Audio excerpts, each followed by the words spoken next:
बजरंगबली की बंदर सेना। हनुमान जयंती का दिन था। गट्टू चिंकी और उनकी सोसाइटी के सारे दोस्त दादी के पास बैठे थे। दादी हनुमान जी की लीलाएं सुना रही थी और सारे बच्चे आनंद ले रहे थे। दादी बताओ ना, आगे क्या हुआ? आगे?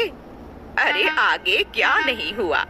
माता अंजनी की गोद में बैठे बालक बजरंगबली ने जैसे ही सूर्य को देखा, सूर्य का तेजस्वी गोला उन्हें बड़ा पसंद आया। उन्हें लगा कि सूर्य कोई खाने की चीज या फिर कोई फल है और उसे खाना चाहिए। फिर क्या, बजरंगबली माता की गोद से सीधे आसमान में कूद पड़े और सूर्य की तरफ उड़ने लगे। अरे बाप रे, इतना छोटा बच्चा होकर भी वो उड़ सकते थे? छोटा बच्चा नहीं, साक्षात भगवान शिव का अवतार थे हनुमान जी। वो कुछ भी कर सकते थे, उड़ सकते थे, किसी के साथ भी लड़ सकते थे। काफी शक्तिशाली और महापराक्रमी थे। प्रभु श्री राम के साथ मिलकर उन्होंने रावण के काफी असुरों का विनाश किया और माता सीता को रावण के चंगुल से आजाद करने में प्रभु की मदद की। दादी ये सब हमें पता है। लॉकडाउन में हमने पूरी रामायण देखी है। हमें तो बस वो सूर्य को निगलने वाली कहानी अच्छी लगती है और वो संजीवनी बूटी के लिए पहाड़ उठाकर लाने वाली कहानी भी। हाँ, वो भी पसंद है। लेकिन दादी हमें सिर्फ ये सूर्य को निगलने वाली कहानी सुनाओ। बालक बजरंगबली सूर्य की दिशा में कूद पड़े, फिर आगे क्या हुआ? आगे क्या होना था?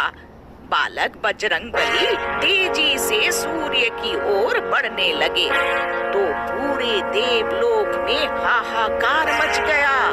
देवों को चिंता होने लगी कि अगर इस बालक ने सूर्य को निगल लिया तो धरती का क्या होगा।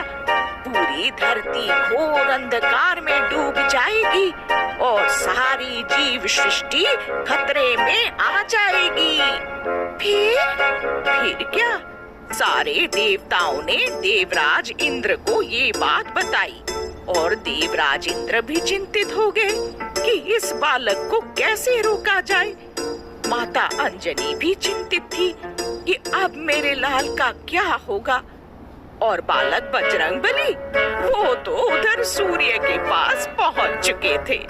सूर्य को पकड़कर निगलने की तैयारी में थे। तभी देवराज इंद्र ने अपना वज्र उनकी ओर छोड़ दिया। वज्र, ये क्या होता है?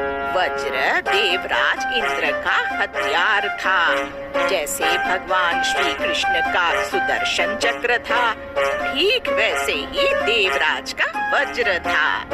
तो देवराज इंद्र ने अपना वज्र हनुमान जी पर छोड़ा, फिर क्या हुआ? वज्र छोड़ा तो वज्र उड़ते उड़ते बालक बजरंगबली के पास गया और उसने बजरंगबली पर आघात किया। जैसे ही वज्र का आघात हुआ, बजरंगबली मूर्छित हो गए, मतलब बेहोश हो गए। फिर देवराज इंद्र आए, बजरंगबली को उठाया और धरती पर माता अंजनी के पास आकर बालक बजरंगबली को अंजनी माता की गोद में रख दिया। फिर क्या हुआ? फिर क्या होना था? बालक बजरंगबली मिलने की वजह से माता अंजनी खुश थी। सूर्य सुरक्षित होने की वजह से देवराज खुश थे। फिर क्या, उन्होंने हाथ जोड़कर माता अंजनी से क्षमा मांगी और धरती लोक से स्वर्ग लोक की तरफ निकल पड़े और कहानी खत्म। वाह दादी, मजा आ गया। मजा आया ना? अब तुम खेलो, मैं आराम करती हूँ। हाँ हाँ, चलो रे वीडियो गेम्स खेलते हैं। ये सुनकर दादी नाराज हो गई। अरे वाह, बालक बजरंगबली की बंदर सेना, क्या हर वक्त बस वीडियो गेम्स खेलते रहते हो दिन भर? आज हनुमान जयंती है, तुम्हें हनुमान जी की तरह स्ट्रॉन्ग बनना है ना? तो जाओ बाहर मैदान में खेलो।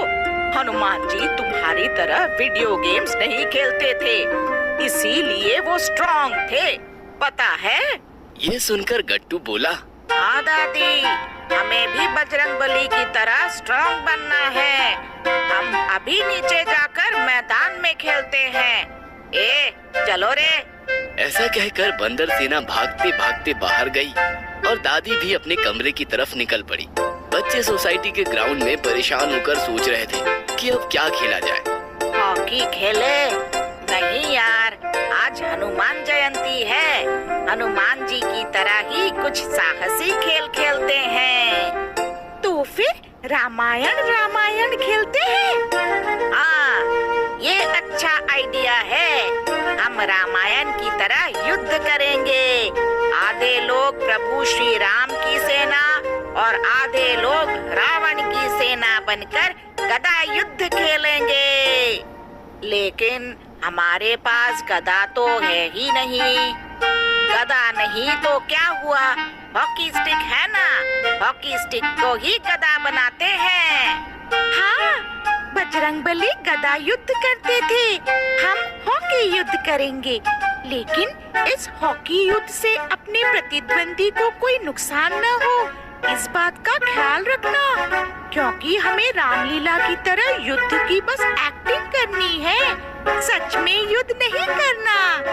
हाँ चिंकी, बिल्कुल ठीक कह रही हो, कोई भी जख्मी नहीं होना चाहिए। फिर क्या, बच्चों ने हॉकी स्टिक उठाई और हॉकी युद्ध शुरू हुआ। आक्रमण, आक्रमण। हॉकी स्टिक एक दूसरे पर बरसने लगी और सब बच्चे खुद को वीर बजरंगबली समझकर युद्ध का नाटक करते हुए युद्ध में खो गए। अगर आपको हमारी वीडियोस पसंद आ रहे हैं तो इन्हें लाइक करें, कमेंट करें और सब्सक्राइब